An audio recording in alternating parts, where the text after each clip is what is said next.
Welcome to the garden full of toys. Today we're going to be sowing seeds for warm climates in cold climates. And I'm going to be showing you what I do to make sure that seeds actually germinate and then what I propose to do further on. So today we are going to be working with, I've bought my first batch of seeds from Vital Seeds. And here they are. We've got aubergine. I don't always go Black Beauty actually, but it's the most reliable. I've got cucumber, which I'm not going to be doing today. I've got padron. Oh my gosh, I love padron peppers. If you know me in any way, you'll know that I love padrons. Chili Ring of Fire, love the name. Pepper Corno di Toro and chili pepperoncini. So these are a sweet pepper variety from Tuscany and they're used for pickling. These are like just basically sweet ones, these Corno di Toro. Chili Ring of Fire does what it says on the tin. Chili padron, oh my gosh, again, I love padrons. So these are just amazing with olive oil and salt. And the aubergine. So basically we're talking about chilies, peppers, and I'm going to do one variety of aubergine this year. I'm not doing too many aubergines. Okay, so to grow seeds in colder climates, it's quite a warm day today, but it will get cold. So if you're in the UK, or I don't even know what zones they are in US, sorry, don't live there, don't know them. But yeah, UK, a bit colder UK.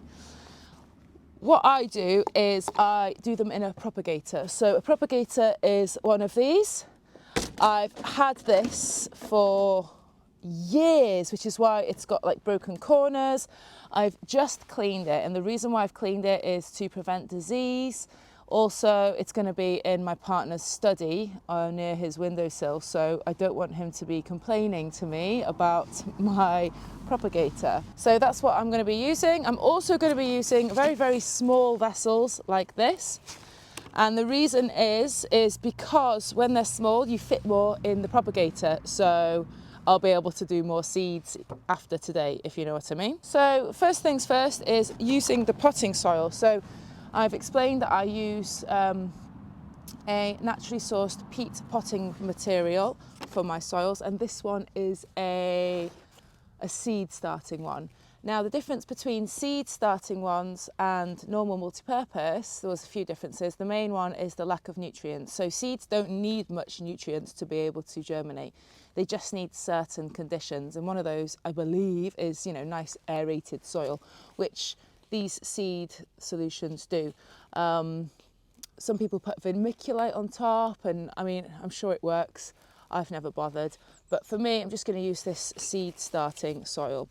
So remember, when you're using this, once they've germinated, you actually need to move them into a multi-purpose or something with a little bit more nutrients, because there's barely any nutrients in the seed starting soil. And I think that's one of the things that I did wrong last time with my aubergines, was not move them quick enough after they'd germinated. So this pot here has already got holes, so I'm just going to kind of like fill that one there. This one doesn't have holes, so I've got my trusty scissors to create some holes, and yeah, I just do a little twist and press. There we go.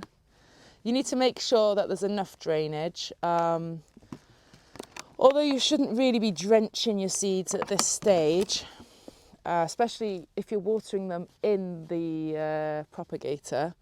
Sometimes it's best to take them out of the propagator and water them, so you don't get wetness in the propagator. Obviously the propagator is electronic, you plug it in, so it's important to kind of keep it a bit dry. I mean, it's waterproof to some extent. I've definitely had flooding in there. If you haven't got yourself one of those, I'll pop a link to where I bought this one from. They're pretty cheap and very, very worth it. They just create a nice environment for you to be, starting your seeds. And if you're putting so much effort into growing, you're buying your packet of seeds, you're spending time sowing the seeds, you want to make sure that they actually germinate and that you get something from them, don't you? So yeah, it's a handy germination tool. Okay, so I've got enough holes in here, hopefully, and I'm just going to also just fill that almost to the top with some seed starting compost. Right, so I've got that there. Can move the compost out of the way. Here, normally I'd like to use a deeper yogurt pot for my, but this is what I'm going to do with this, is I'm just going to make my labels out of a yogurt pot, because this is how I make my labels. So yeah, normally I'd use a taller yogurt pot, but I didn't have any in the recycling bin, so that's that.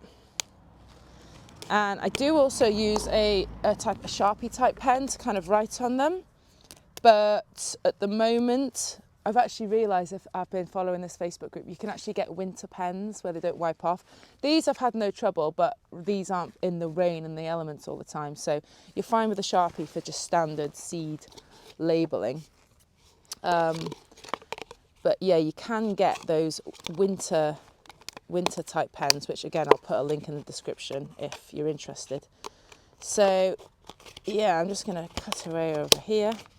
And it's a good job to actually get your labels ready first, because sometimes you forget. And then if you forget, you've moved on to your second one, and then you're not sure all the time. So labelling is something that I've realised is very important, and good to get right first time, really.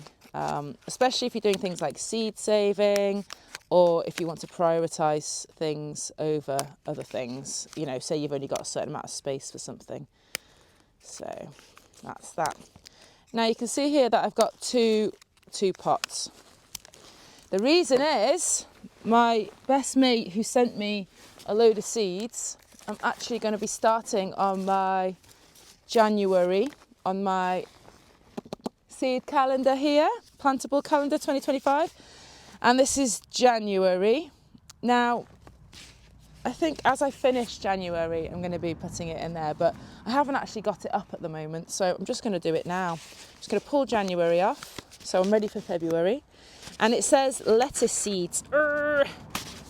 This is such lovely paper. And the lettuce seeds are in the paper, so it kind of composts down. There's no instructions, but I mean, we don't need instructions, do we? I'm just going to pop it on here, like that. Make a label. I'm going to say calendar, Jan, lettuce. And then I'm going to put some more seed compost on top. And then I'm going to use my spray to water. Now, the reason why I'm using spray to water is I like my seeds spread out a certain way, as in, I don't know if you've been there where you just use what do you call them? Even the smallest type of watering can, you put it there and it'll spread all the seeds around. So I like to use this for my seeds. If they're big seeds, it doesn't matter, but get it nice and wet. And this water, by the way, is warm, because I don't want to shock my seeds when I'm planting them, unless they need a shock.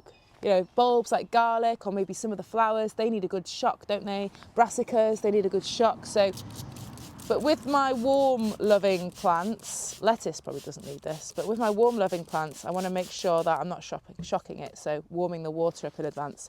So that's my lettuce, my calendar lettuce. Now you're probably thinking, oh my gosh, what a teeny, teeny, teeny, tiny pot for all of those peppers that I want to sow. But it doesn't matter, because you're just using this seed compost as a way to germinate. As soon as they germinate, I'm going to be separating them and putting them in their own modules. So firstly, I'm going to wet it a little bit. And then I'm actually going to be writing all of them. So I've got aubergine there, padron, ring of fire, corno di toro, and pepperoncini. I'm a deep water sailor just in from Hong Kong. Way, hey, blow the man down. If you buy me a drink, then I'll sing you a song. Give me some time to blow the man down. I'm going to start with corno di toro. So that goes right at the side. Open my packet. In these type of things, you'll only get a few. And I'm just going to put them all in because I'm not going to attempt to, you know, sow them again. They're so cute. Oh, it's so exciting. Right, what's next? Pepperoncini. Ooh, this one doesn't come in a smaller packet. Ring of Fire. One of my favourites, Padron. Oh, that's loads coming out there. And then finally, aubergine. Oh, I'm so happy with my little lines here. And this is why I've got the spray, not the watering can. Okay, so there we have it. They're all in a little line there. Yeah, it doesn't move them that much. Now a tiny little dribble of compost on top. It is risky putting these all together in such a tiny pot. Normally I would use a mushroom tray. You know, they're a bit bigger, but this is all I had to hand, and that one fitted nicely for the seed packet, so that's what I did. I'm all about reusing things in the garden. Let me know in the comments how you're doing with your chilli and hot weather long season needing seeds. You've probably already sown yours, but if you haven't, you've probably got until middle of February to get going. It's still possible. So I'm going to leave these, and hopefully within 7 to 10 days they're going to be sprouting really, really nicely. I'm going to make sure that the soil is moist on top. When they have germinated, I'm going to transplant them, which is ever so exciting. So yeah, everybody cross your fingers for me. I'm sure they'll come good. Take care, have a lovely day. See you now, bye.